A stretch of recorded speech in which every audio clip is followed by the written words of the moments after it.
Hello guys, welcome to Synopsis IAS. This is Prelims 2.0 Environment Series जिसमें हम आज आ गए हैं लेक्चर नंबर 7 पे about protected area network. This is a very important topic क्योंकि काफ़ी लोगों को कन्फ्यूजन रहता है between what is a national park, what is a biodiversity hotspot, क्या डिफरेंस है इन community reserve, conservation reserve. So all of these doubts we are going to solve today in a very short and effective way. So let's begin.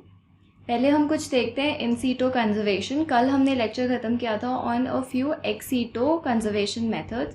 So in situ conservation methods कौन से हैं? सबसे पहले है reserved and protected forest. So reserved forest क्या होते हैं? जहाँ पे जो राइट्स हैं सारे बैंड है. You can not hunt or graze in these areas. ये बिल्कुल रिजर्व्ड रहते हैं. Then we have protected areas. यहाँ पे 100% रिजर्वेशन नहीं है. Some activities for the communities are allowed. For example, hunting and grazing is allowed in protected areas, but reserved forests में कुछ भी all activities are banned unless कोई specific orders मिले from the authorities. तो पहला जो रिजर्व फॉरेस्ट है India का, that is Satpura national park in Madhya Pradesh. Next आते हैं wild life sanctuaries and national parks में. तो वाइल्ड लाइफ सेंचुरीज और नेशनल पार्क्स क्या होते हैं? एक बहुत बड़ा सा एरिया होता है जहाँ पे जो हैबिटेट है वो काफ़ी ज़्यादा सिग्निफिकेंट है, काफ़ी ज़्यादा इकोलॉजिकली, जियोमॉर्फिकली और नेचुरली सिग्निफिकेंट है. एंड दैट इज़ वाई इनको प्रोटेक्ट करने की ज़रूरत है. एंड उनको हम डिवाइड करते हैं in the categories of wild life sanctuaries and national park. Let's see the difference between both क्योंकि काफ़ी कन्फ्यूजन रहता है. तो नेशनल पार्क देखते हैं कितना डिग्री ऑफ प्रोटेक्शन है national park. So the whole habitat is protected. एक अगर नेशनल पार्क होगा तो वहाँ पे एक पर्टिकुलर स्पीशीज़ प्रोटेक्ट नहीं होगी, the whole habitat is protected. But in wildlife sanctuary it can be created for a particular species, can be okay. For particular one species को प्रोटेक्ट करने के लिए हम वाइल्ड लाइफ सेंचुरीज बना सकते हैं. Then we have certain examples like we have Jim Corbett National Park. It conserves all the species that are there in the habitat of Jim Corbett National Park. एक particular species के लिए नहीं है. But we have white tiger in Mukundar Rewa and in MP we have grizzled giant squirrel के लिए wildlife sanctuary in Srivilliputhur. So then we have boundaries. So in boundaries जो national park की boundary है वो जो है वो government by legislation बताती है कि ये area is under a national park. But जो वाइल्ड लाइफ सेंचुरी होती है उसकी boundaries are not sacrosanct. Then we have human activities. So no human activities permitted in national park except अगर जो फॉरेस्ट डिपार्टमेंट है वो अलाउ करे for certain activities like research purposes, then it is allowed. But otherwise no human activities permitted. But in wildlife sanctuary certain human activities are permitted. And किसका discretion होता है? तो chief wild life warden का discretion होता है ये decide करने के लिए कि कौन सी ह्यूमन एक्टिविटीज़ परमिटेड है.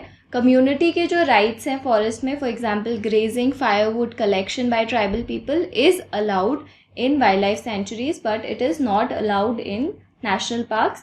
Settlements are not allowed. There are few exceptions for tribal settlements, but apart from that आप वहाँ पे wildlife sanctuary के एरिया में सेटल नहीं हो सकते हैं. Okay, next let's come to conservation and community reserve. तो क्या डिफरेंस है इन दोनों में? तो दोनों ही प्रोटेक्टेड एरिया की कैटेगरी में आते हैं. IUCN कैटेगरी 5 एंड रफली correspond to IUCN category 6 for community reserve. ये हम और डिटेल में पढ़ेंगे in our next lecture.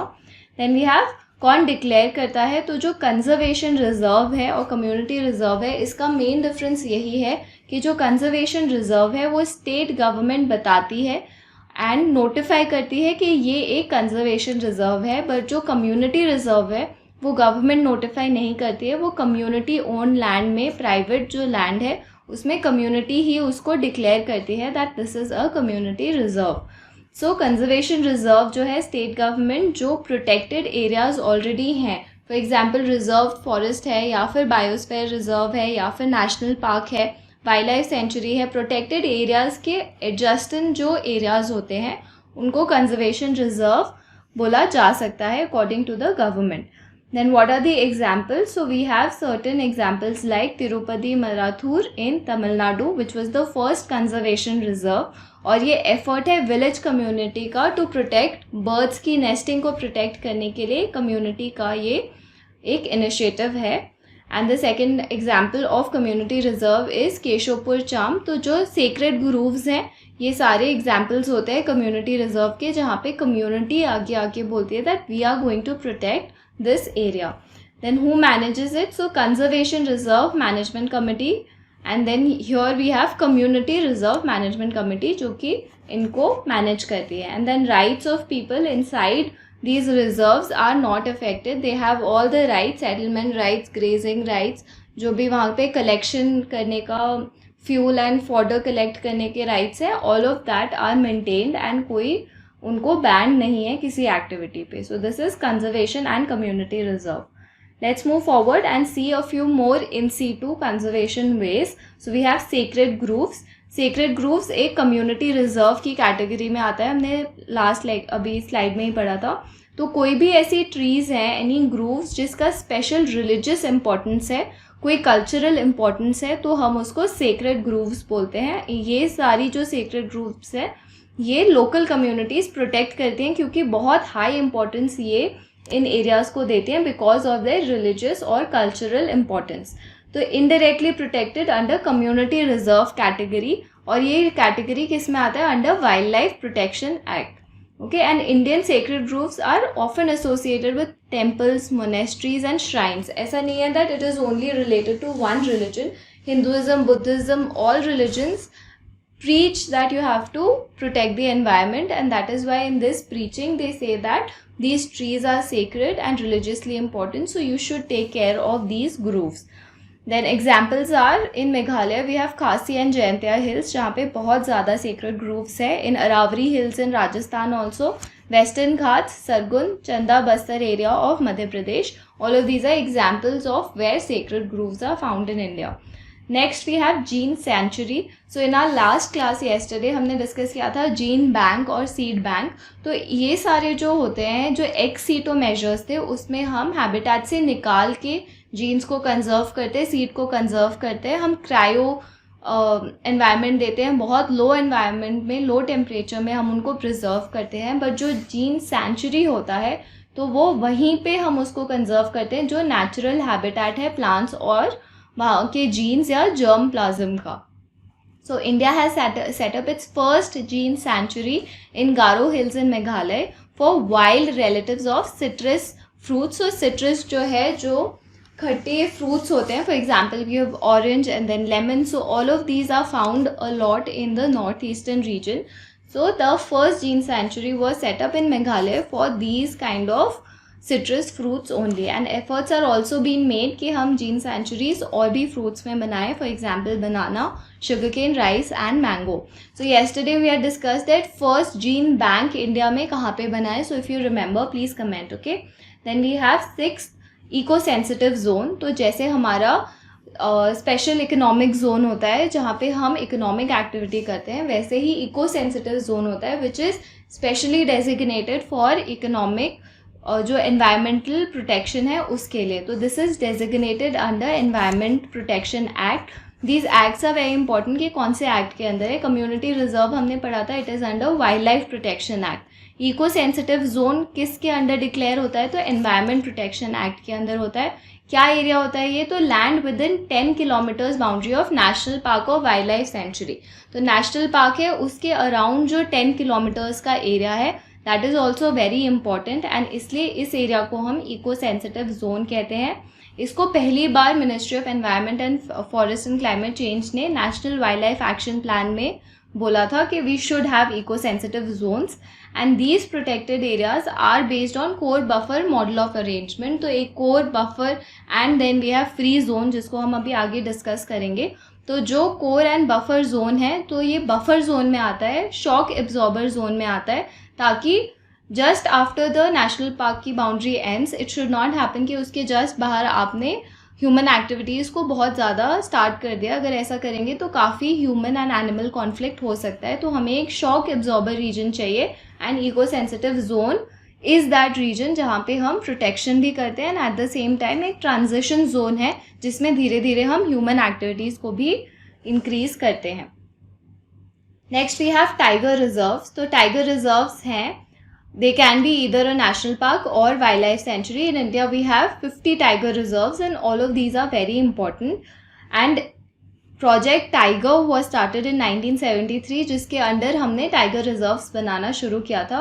Project Tiger is administered by National Tiger Conservation Authority and this is a statutory body under Wildlife Protection Act. So acts you have to remember. Next we have marine protected areas. तो सारे terrestrial जो areas हैं वहाँ पे तो हमने national park, wild life sanctuary, sacred Grove सब देख लिया. बट जो मरीन पॉपुलेशन है, जो वेटलैंड्स में है, कोस्टल एरियाज़ में है, ओशंस में है, लेक्स में है, उनके प्रोटेक्शन के लिए क्या है? उनके प्रोटेक्शन के लिए we have marine protected areas and these are protected under Wildlife Protection Act 1972. Then we have several examples. For example, Marine National Park, Marine Wildlife Sanctuary we have. Then Marine Tiger Reserve है in Sundarban. Then we have National Mangrove Genetic Resource Center and Gene Center Coral Reefs in Lakshadweep. So we have in all 131 marine protected areas in India, जिसमें से बहुत important ये है कि 105 are in Andaman and Nicobar Islands only. So Andaman and Nicobar is very biodiversity rich and that is why we can see marine protected areas maximum हमारे is located there only. Other examples are we have Gulf of Kutch में Marine National Park, we have Bhitarkanika National Park and Bhitarkanika Sanctuaries. These also form a marine protected area. Let's see some international initiatives. अभी जो है जितने भी हमने पढ़े वो national level पे हैं, रीजनल लेवल पे हैं, बट इंटरनेशनल लेवल पे यूनेस्को के under we have biosphere reserves. So biosphere reserves क्या होते हैं? They are large protected areas and they are meant for conservation of wildlife, plant, animal resources and traditional lives of tribals, not just for the animals but also for the plants and for the traditions that are there living with the tribal people. और क्या है, बहुत सारा national park और wild life sanctuaries को मिला के एक बड़ा सा बायोस्फीयर रिजर्व हम बोलते हैं. And then this is for sustainable use of natural resources and ये इंटरनेशनली रिकॉग्नाइज्ड है बाय यूनेस्को. ये नॉमिनेट होते हैं by national government. So India would nominate that this area in India should be nominated as a biosphere reserve and then UNESCO decides it and then declares it and recognizes that area as a biosphere reserve. And inside biosphere reserve we have 3 zones. We have core zone, buffer zone and transition zone जिसको हम free zone भी बोलते हैं. core zone क्या होता है? यहाँ पे maximum protection होता है.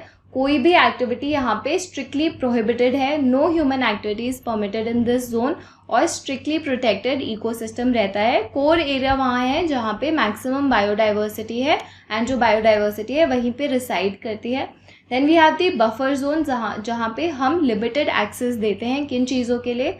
साइंटिफिक रिसर्च के लिए, मॉनिटरिंग के लिए, ट्रेनिंग के लिए, एजुकेशन के लिए. And after the buffer zone we have the transition zone जिसको हम फ्री जोन भी बोलते हैं, जहाँ पे economically, ecologically sustainable human activities को परमिट किया जाता है, जैसे कि settlement, cropping, recreation, forestry and grazing and all of these activities are allowed in the free zone.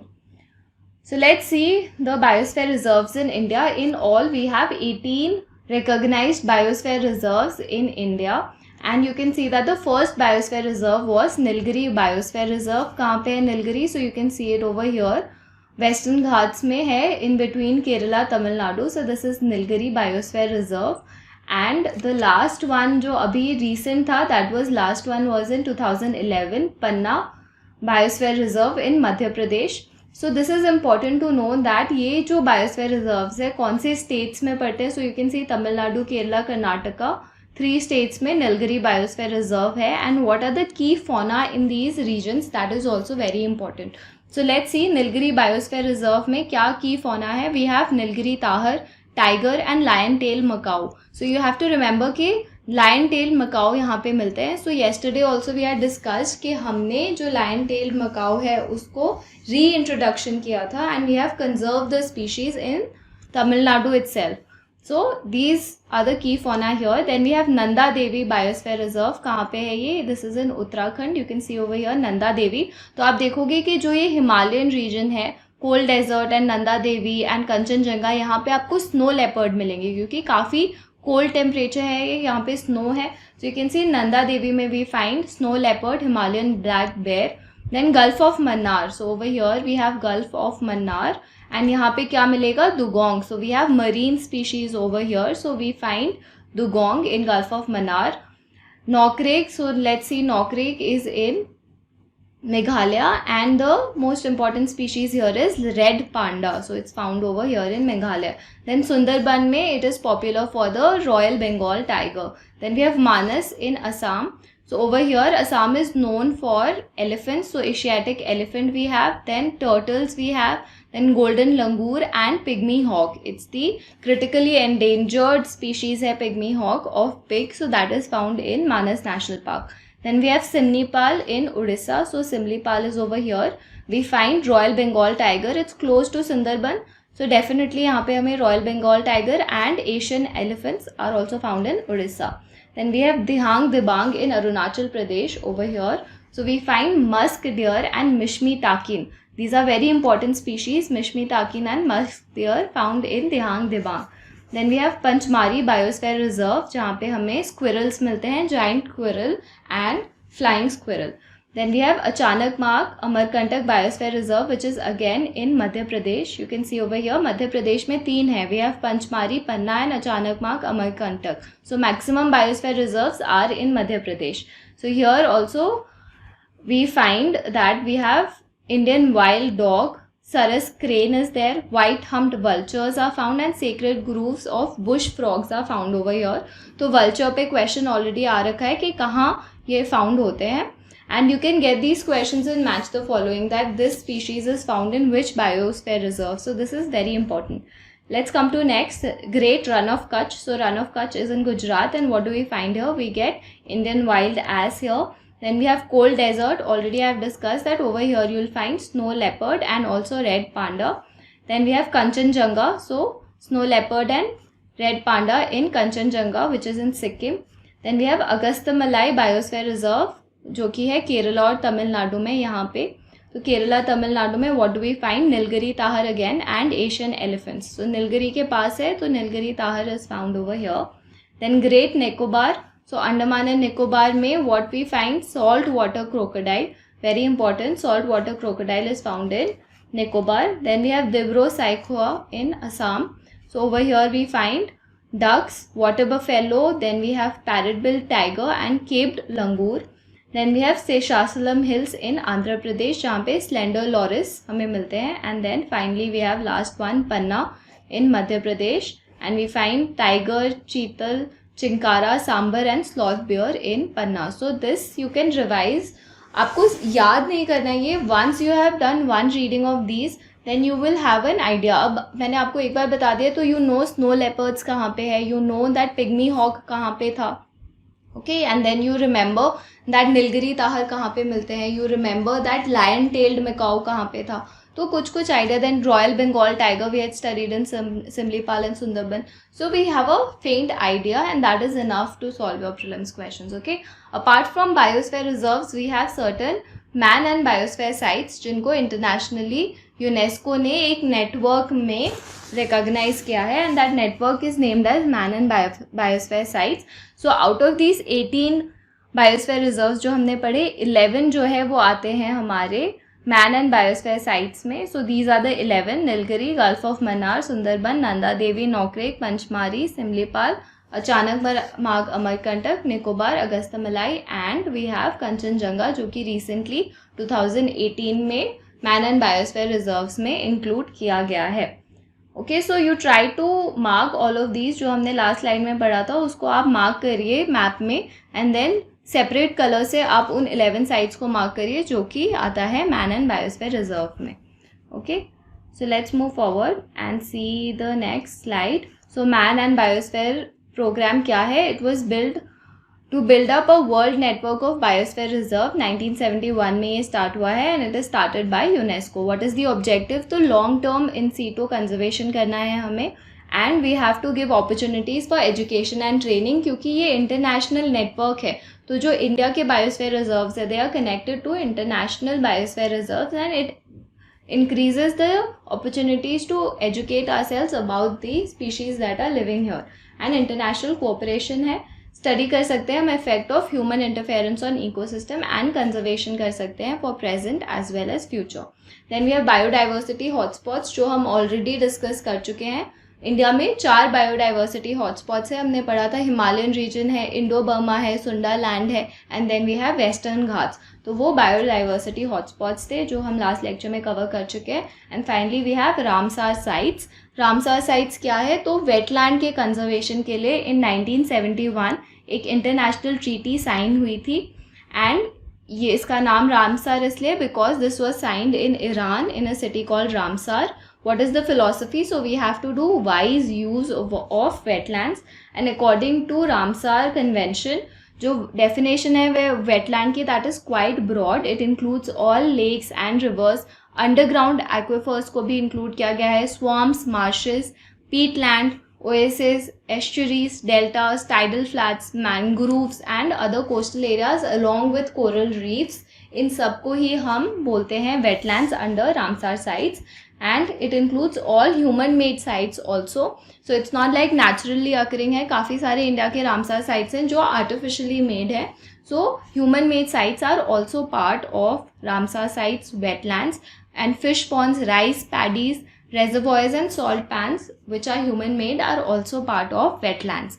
So we'll study more about the new introduced Ramsar sites, and mapping हम बाद में करेंगे. This is just to introduce that these are international initiatives जहाँ पे protect कर रहे हैं हम काफ़ी स्पीशीज़ को.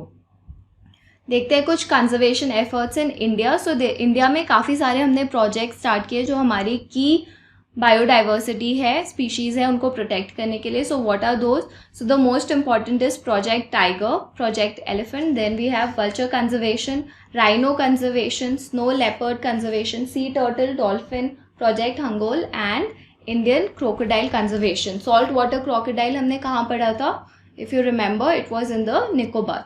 सो these we will study in detail. छोटे छोटे points which are important that we will discuss in our next class. So that is all for today. Hope you remember everything that we discussed. Thank you.